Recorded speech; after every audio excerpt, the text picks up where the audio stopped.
सोचिए एक ऐसे बीज के बारे में जो खेत में सिर्फ फसल नहीं बल्कि किसी किसान की पूरी किस्मत बदल दे। आज हम विज्ञान और समृद्धि के इसी संगम पर बात करेंगे। जी हाँ, जेनेटिकली मॉडिफाइड फसलें। और ये समझने की कोशिश करेंगे कि एक फसल की सेहत पूरे देश की आर्थिक सेहत से आखिर कैसे जुड़ी होती है। तो सवाल यही उठता है, क्या साइंस का एक छोटा सा आविष्कार भारत में खेती की पूरी तस्वीर को हमेशा हमेशा के लिए बदल सकता है?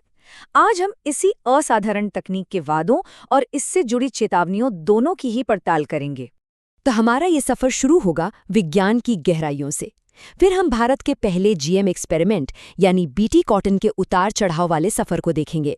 वहां से हम जीएम सरसों के भविष्य की तरफ देखेंगे, सुरक्षा से जुड़ी चिंताओं को समझेंगे और आखिर में किसानों के लिए मुनाफे का एक प्रैक्टिकल रास्ता क्या हो सकता है, इस पर भी बात करेंगे। तो इससे पहले कि हम आगे बढ़ें, चलिए सबसे पहले ये समझ लेते हैं कि आखिर ये जीएम फसलें होती क्या हैं। इससे ऐसे समझिए जैसे ये प्रकृति के लिए एक सॉफ्टवेयर अपडेट हो। साइंटिस्ट एक खास कोड यानी कि एक जीन को लेकर पौधे के मौजूदा प्रोग्राम में डाल देते हैं और बस इससे पौधे को कीड़ों से लड़ने या कम पानी में भी जिंदा रहने जैसी एक नई सुपर पावर मिल जाती है। ये सिर्फ दो फसलों के नाम नहीं है, ये भारत की जीएम यात्रा के मील के पत्थर हैं। बीटी कॉटन हमारा अतीत है जिसने हमें बहुत जरूरी सबक सिखाए, और जीएम सरसों हमारा भविष्य है जो अपने साथ नई उम्मीदें लेकर आया है। ये दोनों मिलकर हमें बताते हैं कि क्या मुमकिन है और किन गलतियों से बचना जरूरी है। हर नई क्रांति के साथ कुछ अच्छी बातें होती हैं और कुछ चुनौतियां भी। भारत की जीएम कहानी के लिए वो कहानी शुरू होती है बीटी कॉटन से। साल 2002 में एक बहुत बड़े बदलाव का वादा लेकर आया था। किसानों के लिए ये एक दोधारी तलवार जैसा था। एक तरफ तो बम्पर फसल थी, कीटनाशकों पर खर्च कम हो रहा था और भारत देखते ही देखते दुनिया का सबसे बड़ा कपास उत्पादक बन गया। लेकिन कहानी का दूसरा पहलू भी था। बीज बहुत महंगे थे और कुछ जिद्दी कीड़े वक्त के साथ इतने चालाक हो गए कि उन्होंने इस तकनीक को भी मात देना सीख लिया। इससे किसानों का मुनाफा और उम्मीदें दोनों ही घटने लगीं। बीटी कॉटन ने हमें एक बहुत बड़ा सबक सिखाया कि सिर्फ एक पावरफुल इंजन होने से ही पूरी कार नहीं बन जाती, है ना? आपको एक मजबूत बॉडी, अच्छे ब्रेक्स और एक होशियार ड्राइवर की भी जरूरत होती है। बिल्कुल इसी तरह बेहतरीन टेक्नोलॉजी को भी कामयाब होने के लिए खेती के स्मार्ट तरीकों का साथ चाहिए होता है।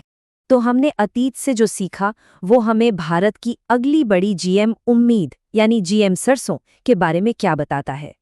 ये सिर्फ एक चार्ट नहीं है, ये भारत की खाद्य सुरक्षा की एक कमजोर नस है। हम हर साल खाने का तेल खरीदने के लिए विदेशों को अरबों डॉलर देते हैं।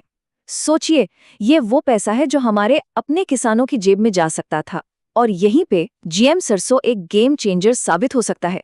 25 से 30%, ये सिर्फ एक आंकड़ा नहीं है, ये एक क्रांति की आहट है। इतनी बढ़त हमारे खाने के तेल के घाटे को कम कर सकती है और हमारे लाखों किसानों को आर्थिक रूप से मजबूत बना सकती है।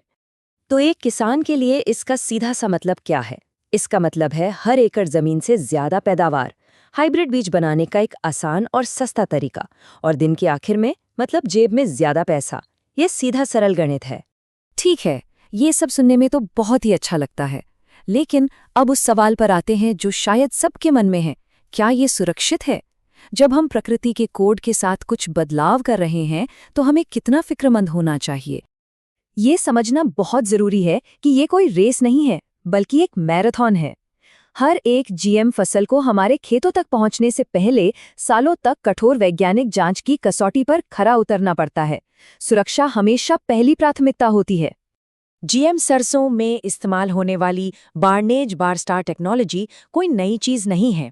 ये एक आजमाई हुई तकनीक है जिसे दुनिया भर के वैज्ञानिक सुरक्षित मानते हैं। ये मिट्टी को नुकसान नहीं पहुंचाती, बल्कि किसानों को और भी सटीक और बेहतर तरीके से खेती करने में मदद करती है।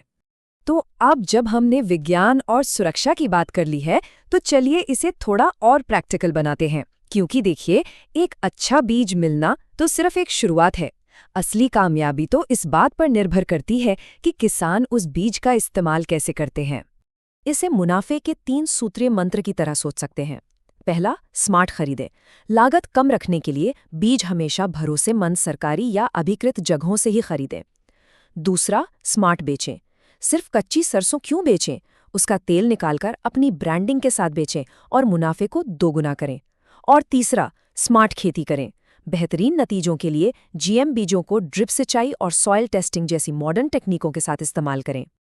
अंत में बात बस इतनी सी है कि जीएम तकनीक एक बहुत शक्तिशाली औजार है, कोई जादू की छड़ी नहीं। असली सवाल यह नहीं है कि हम इस तकनीक का उपयोग करें या नहीं, बल्कि यह है कि हम इसका उपयोग कैसे करते हैं। क्या हम इसे समझदारी से अपनाकर भारतीय कृषि में एक नया अध्याय शुरू कर सकते हैं? इसका भविष्य हमारे ही हाथों में है।